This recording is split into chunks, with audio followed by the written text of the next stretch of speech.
So the design brief is the starting point of the design process, and the detail of that design brief can vary widely depending on the project. A client may sometimes approach a designer with a detailed description of a design need, but more often than not, the client simply has an idea and is actually depending on the designer to assist in expanding and clarifying the feasibility of those ideas.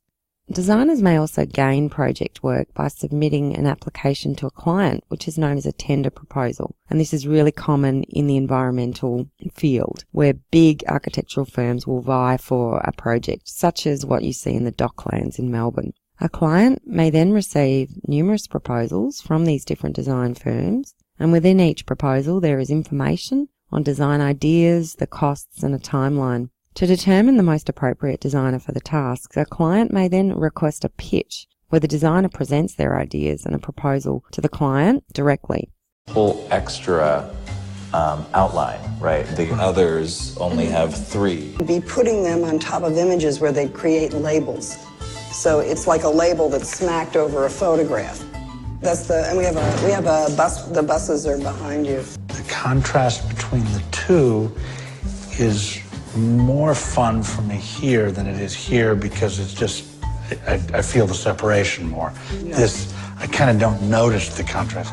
You know, I may have to pull this down a bit. Maybe it has to just touch it. The thing is that the horizontal read is always better. Yeah, see, these are great. The horizontal, the horizontal it pops. Right. I love that. Will this actually play, this color? What, you don't think you don't? I mean, I love it. But I'm worried you're going to change it when you actually do it. No, I wanted that. Just the thing, I have to say that's the thing that I'm most concerned about. I just think it needs to be larger.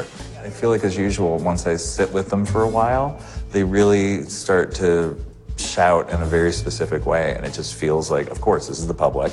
Of course, it's grabbing the attention that Shakespeare in the Park always does. I think they're awesome. Fantastic. It's going to be a black summer. Yes. Cheers. All right, bye. Good to see you. Terrific. Thanks. Good work. Let's check out 2 Melbourne communication designers.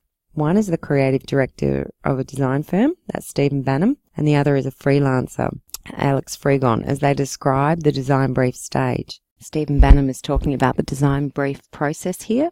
Just press pause so you can read it, and then play when you've finished. And here Alex Fregon talks about the design brief process. Again, press pause to read and play when you're done.